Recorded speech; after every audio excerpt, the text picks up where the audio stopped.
Hello everyone. In this video, we will understand the topic harmonic distortion in power amplifier. In some of our previous videos, we have studied about the very important topic of electronics, power amplifier. Now, we will start harmonic distortion in power amplifier. First of all, we will understand about distortion and why it is produced. First of all, we will consider what is distortion and why the distortion is produced in a power amplifier. Okay, to understand this topic, इस topic को समझने के लिए first of all we will discuss what the power amplifier does. Power amplifier का क्या काम होता है, पहले हम वो समझ लेंगे. Then we will discuss why distortion is produced in power amplifier. तो as we know, power amplifier are to handle large signal. Power amplifiers जो होते हैं वो बनाए जाते हैं to handle large signals. Power amplifiers are produced to handle large signals and as we all know, जैसा कि हम सब जानते हैं, amplifier, what does an amplifier do? Amplifier क्या करता है हमारा? Enlarges the signal. Okay, enlarges the signal, यानी कि हमने इनपुट पर जो सिग्नल लगाया है आउटपुट पर उसको एनलार्ज करके दिखाते हैं. Those devices are called amplifier. यानी कि इनपुट सिग्नल के एम्पलीट्यूड को क्या कर देते हैं? इंक्रीज कर देते हैं. This is our input signal and kind of this will be our output signal. तो ऐसी डिवाइसेस को हम कहते हैं एम्पलीफायर. ठीक है, और उसमें भी एम्पलीफायर का एक स्पेशल केस होता है power amplifier. And power amplifier are to handle large signals. उन्हें क्या करना होता है? लार्ज सिग्नल्स के साथ डील करना होता है. तो इन सारी चीज़ों को देखते हुए, और थर्ड पॉइंट होता है non linearity of N amplifier. Non linearity of N amplifier. Linearity का क्या मतलब होता है? लिनियरिटी का ये मतलब होता है कि इनपुट सिग्नल को बढ़ाने पर आउटपुट सिग्नल भी उसी रेशियो में, उसी तरीके से क्या होना चाहिए? इंक्रीज़ होना चाहिए. यानी कि output signal should be directly proportional to input signal. और हम जानते हैं कि जब भी कोई दो क्वांटिटीज़ आपस में डायरेक्टली प्रोपोर्शनल होती है तो अगर उनके बीच में ग्राफ खींचा जाए तो वो जो कर्व है वो कैसा आना चाहिए? लीनियर आना चाहिए. ठीक है, अगर मैं मान लेते हैं ये सिग्नल करंट के फॉर्मेट में है, तो कोई भी टाइप का सिग्नल हो, जैसे कि आउटपुट करंट और इनपुट करंट, उनके बीच में जब हम ग्राफ खींचें then it should come linear. एक लीनियर रिलेशन आना चाहिए. इसका मतलब ये है कि जब हम इनपुट सिग्नल को बढ़ाएं तो उसी रेशियो में, उसी तरीके से आउटपुट सिग्नल को इंक्रीज होना चाहिए. लेकिन ऐसा देखा गया है कि जो एम्पलीफायर्स होते हैं इन प्रैक्टिसेस इट इज़ फाउंड कि ये अपनी लिनियरिटी क्या कर देते हैं? इनकी लिनियरिटी जैसे जैसे हम इनको ऑपरेट करते हैं कम हो जाती है. या फिर हम ये कह सकते हैं कि in practices it is found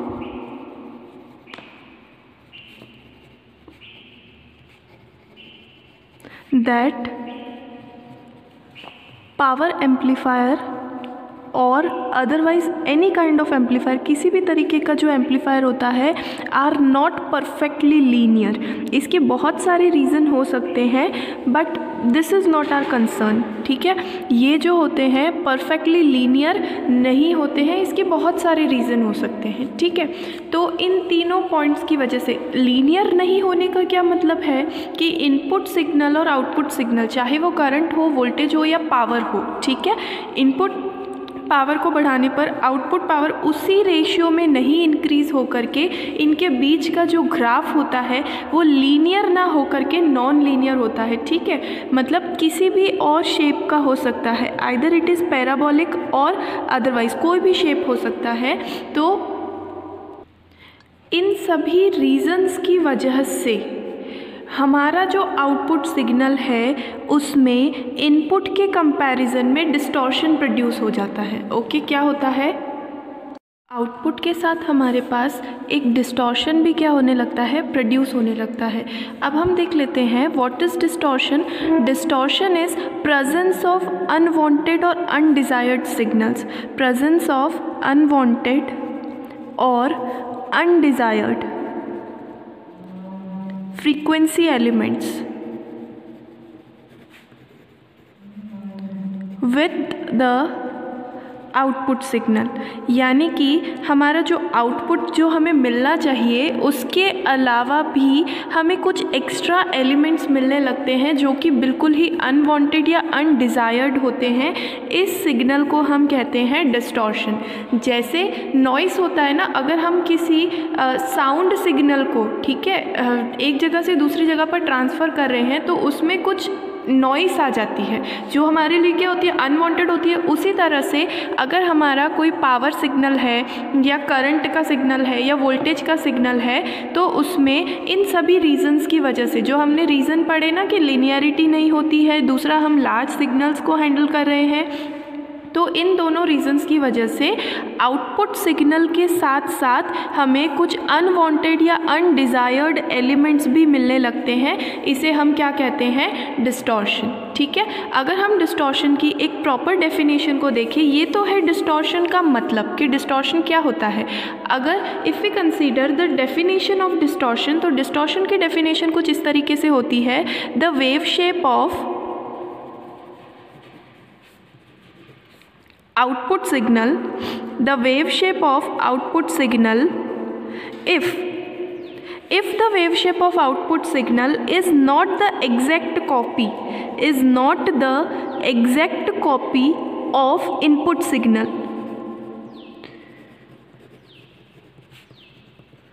Hindi में इसका क्या मतलब है कि अगर आउटपुट सिग्नल का जो वेव फॉर्म है या जो वेव शेप है वो पूरी तरह से इनपुट सिग्नल की कॉपी नहीं होता है या पूरी तरह से इनपुट सिग्नल की तरह नहीं होता है, तब then harmonic distortion is produced. Harmonic distortion is produced. Hindi में भी हम डेफिनेशन को देख लेते हैं कि अगर आउटपुट सिग्नल का वेव शेप इनपुट सिग्नल के वेव शेप की हूबहू नकल नहीं है या एग्जैक्ट कॉपी नहीं है, यानी कि उससे डिफरेंट है, तब उसे हम क्या कहते हैं कि उसमें हार्मोनिक डिस्टॉर्शन उत्पन्न हुआ है। और डिस्टॉर्शन क्या होता है कि आउटपुट सिग्नल में अनवांटेड या अननेसेसरी, ठीक है ना, अवांछित अवयव अगर उपस्थित होते हैं तो उसे हम क्या कहते हैं, डिस्टॉर्शन। यदि आउटपुट सिग्नल में फंडामेंटल या मूलभूत सिग्नल के अलावा मूलभूत सिग्नल के अतिरिक्त अन्य सिग्नल या अवांछित सिग्नल, अन्य या अवांछित सिग्नल भी उपस्थित हो तो उसे हम क्या कहते हैं, तो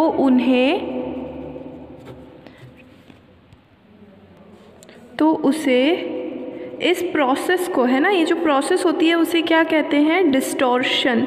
और हम आगे देखेंगे कि ये जो अनवांटेड सिग्नल प्रेजेंट होते हैं इनकी भी कुछ स्पेशल कैरेक्टरिस्टिक होती है और उन्हें हम हार्मोनिक्स कहते हैं। ठीक है, तो हम आगे देख लेते हैं कि हमें डिस्टॉर्शन का मतलब समझ में आ गया कि हार्मोनिक डिस्टॉर्शन कब प्रोड्यूस होता है, जब हमारा आउटपुट सिग्नल जो है वो इनपुट सिग्नल की एग्जैक्ट कॉपी नहीं होता है। ओके, देन अब हम जानते हैं कि जो हमारा ट्रांजिस्टर होता है is non linear in nature. ठीक है, या हमारा जो एम्पलीफायर है is non linear in nature, यानी कि वो लीनियरिटी नहीं रखता है, यानी कि सिग्नल में इनपुट और आउटपुट सिग्नल में लीनियर रिलेशन नहीं होता है। ठीक है, उस वजह से ये देखा गया है कि सिग्नल का जो पॉजिटिव हाफ साइकिल होगा, जो हमारा इनपुट सिग्नल है उसके दो भाग होते हैं, एक होता है पॉजिटिव हाफ साइकिल और एक होता है नेगेटिव हाफ साइकिल।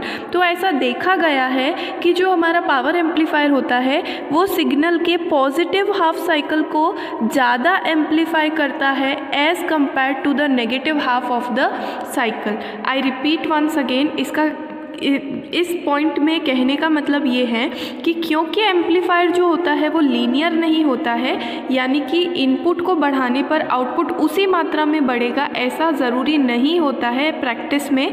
तो ये देखा गया है कि जो हमारा एम्पलीफायर है, पावर एम्पलीफायर, वो एक ही सिग्नल के पॉजिटिव हाफ साइकिल को ज़्यादा एम्पलीफाई करता है as compare to negative half cycle. Negative half cycle को कम एम्पलीफाई करेगा और पॉजिटिव हाफ साइकिल को ज़्यादा एम्पलीफाई करता है। तो जब इनपुट सिग्नल लगाया जाता है तो उसकी नॉन लीनियर कैरेक्टरिस्टिक या अरेखीय गुण की वजह से पॉजिटिव हाफ साइकिल को तो वो ज़्यादा इनलार्ज कर देता है, ज़्यादा एम्पलीफाई कर देता है, लेकिन नेगेटिव हाफ साइकिल को कम एम्पलीफाई करता है। तो इस तरह से जब हमें आउटपुट मिलता है या जो आउटपुट सिग्नल मिलता है उसमें output signal contains fundamental frequency element. Fundamental frequency elements का क्या मतलब है? जो हमने इनपुट में दिए गए हैं वो एलिमेंट्स, या फिर हिंदी में हम इसको बोलेंगे मूलभूत आवृत्ति अवयव। उसके अंदर मूलभूत आवृत्ति अवयव तो होते ही हैं, उसके साथ साथ उसमें कुछ एक्स्ट्रा एलिमेंट्स भी क्या हो जाते हैं, ऐड हो जाते हैं, सम अनडिज़ायर्ड, ठीक है ना, अनडिज़ायर्ड एलिमेंट। और ये जो अनडिज़ायर्ड फ्रीक्वेंसी एलिमेंट्स जो होते हैं ये होते हैं integral multiple of the fundamental frequency.